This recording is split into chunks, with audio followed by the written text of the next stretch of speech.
En nombre del Padre, del Hijo y del Espíritu Santo. Amén. Que la paz del Señor esté con cada uno de ustedes, hermanos y hermanas, en este día viernes 3 de mayo del 2024. Estamos hoy en el Evangelio de San Juan, capítulo 3, versículo del 13 al 17. En aquel tiempo Jesús dijo a Nicodemo: nadie ha subido al cielo sino el Hijo del Hombre, que ha bajado del cielo y está en el cielo. Así como Moisés levantó la serpiente en el desierto, así tiene que ser levantado el Hijo del Hombre, para que todo aquel que crea en él tenga vida eterna, porque tanto amó Dios al mundo que le entregó a su único Hijo, para que todo el que crea en él no se pierda, sino que tenga vida eterna. Porque Dios no envió a su Hijo para condenar al mundo, sino para que el mundo se salvara por él. Palabra del Señor. Gloria y honor a ti, Señor Jesús. Hoy celebramos el día de la exaltación de la cruz. La cruz no es sinónimo de sufrimiento. Después de la muerte de cruz, después de la muerte de Jesucristo, la cruz es un instrumento de libertad. Y con el Evangelio de hoy pone también la historia de Moisés con su pueblo. Al pueblo le estaban picando, digamos, había como una peste de serpientes, que el pueblo estaba muriendo y estaban desesperados. Y le pidieron a Moisés que rogara a Dios por ellos.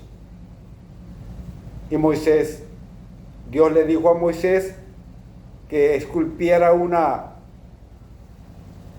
serpiente de bronce y que la pusiera en un asta, y que todo el que la mirara quedara sano de las picaduras de las serpientes. Un primer elemento es que para aquellos que creen que Dios prohíbe las imágenes, no es cierto. Dios mismo las inventó como signo de salvación. Por eso esta serpiente se convirtió en el signo de salvación. Era como una prefiguración de lo que iba a ser el Hijo del Hombre, el Hijo de Dios. ¿Cuál fue el pecado después de este pueblo? Si leemos nosotros, le voy a dar la cita, si leemos nosotros en el libro de Números, capítulo 21, versículo 8, nos vamos a dar cuenta que la serpiente se convirtió hasta cierto punto en un ídolo. Luego pasamos a la segunda carta de Reyes, versículo 18 al 4,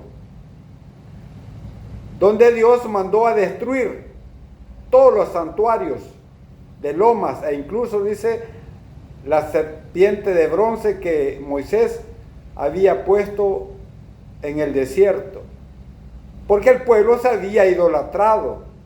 Este pueblo había convertido la serpiente en su propio ídolo, e incluso le habían puesto nombre propio de un dios pagano. El nombre que le habían puesto era Nejustán. Entonces Dios mandó a destruir todos los santuarios paganos, incluyendo la serpiente de bronce que Moisés había puesto y que Dios le había mandado como signo de salvación. Como ven ustedes entonces, una imagen de una serpiente. La serpiente siempre significó el pecado de Adán y Eva. Sin embargo, Dios utiliza esta serpiente como signo de salvación. No era la serpiente en sí la que salvaba de las picadas, de las mordeduras a la gente, sino Dios que se manifestaba a través de ella. Lean, hermanos y hermanas, libro de Números 21:8 y Segunda de Reyes 18:4. Quizás nos recordemos esta lectura, los que hemos leído la Biblia quizás varias veces. Una serpiente venenosa que mordía a mucha gente del pueblo de Israel. Estaban desesperados. Esa serpiente también antiguamente había significado el pecado de Adán y Eva. Sin embargo, Dios mismo la utiliza como signo de salvación.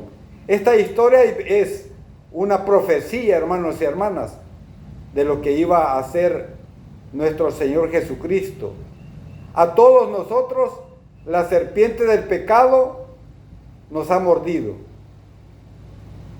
Pero Cristo se hizo como una serpiente, aunque Él nunca cometió pecado, como dice el Evangelio, se hizo como un pecador y fue levantado en la cruz, así como la serpiente de bronce.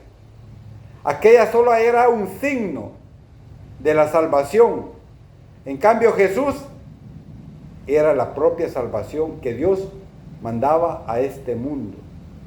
Aquella serpiente solo salvaba de las picaduras, del veneno. En cambio, Jesús viene a liberar a su pueblo. Todo, digamos, que mira con fe esa cruz, es salvado y también perdonado. Todos aquellos que miremos con fe la cruz donde murió Jesucristo, es salvado y perdonado. Aunque nos cueste, hermanos y hermanas, trabajo creerlo, muchas veces por nuestra incredulidad, o eres capaz de creer lo que Jesucristo hizo por cada uno de nosotros. Somos capaces.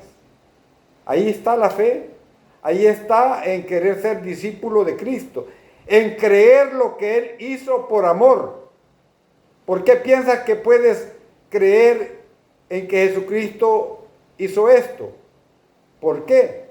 Si el mismo Evangelio, ahí encontramos el versículo de oro de toda la Sagrada Escritura, Juan 3:16. De tal manera amó Dios al mundo. La razón, hermanos y hermanas, de todo esto es el amor. A Dios no le mueve nada más que el amor.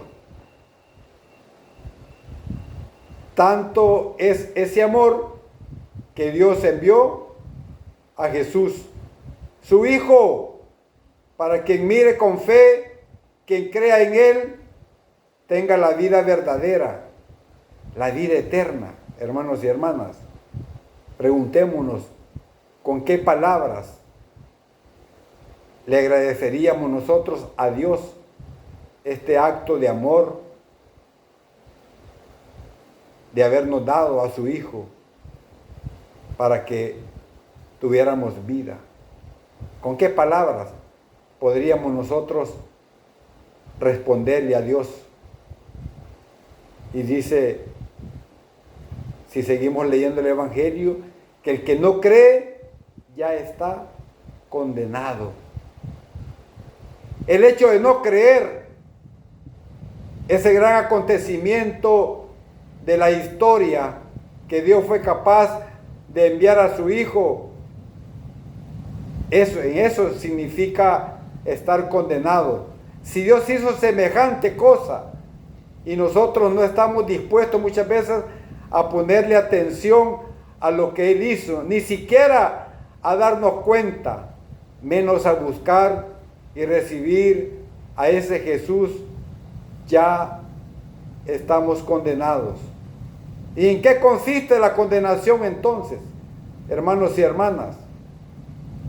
Porque la condenación no va a ser cuando cada uno de nosotros se muera. Es hoy, en esta vida. Hoy quiero ser libre de todas las ataduras y que solo Jesucristo me puede ayudar a desatarme de todos aquellos apegos, todas aquellas cosas pecaminosas que a Dios no le agradan. Allí, en eso está la salvación, en que vino la luz al mundo y los hombres preferimos las tinieblas. En eso consiste la condenación. ¿En qué piensa entonces que se puede manifestar esta condenación en todos aquellos que no creen todavía y no aceptan lo que Dios ha hecho a través de Jesús, crucificándolo en la cruz del Calvario? Y en esto está la condenación. La condenación entonces consiste en que vino la luz y no la aceptaron. Y al no aceptar la luz, los hombres siguieron en tinieblas. ¿Qué mayor condenación puede haber una persona, una familia entera, vivir en tinieblas, donde no le hayan rumbo a la vida, donde lo más fácil es suicidarse, quitarse la vida? Eso es, o tirarse a los vicios de decepción, porque no encontramos una luz que nos pueda liberar, que nos pueda desatar, porque esa luz es Jesucristo. Solo Él es capaz de ayudarnos, de desatarnos. Él no ha venido, dice, a condenar al mundo, sino para que el mundo se salve por Él. Alabado y glorificado sea el nombre de Jesús, ahora y siempre, por los siglos de los siglos. Amén, amén y amén.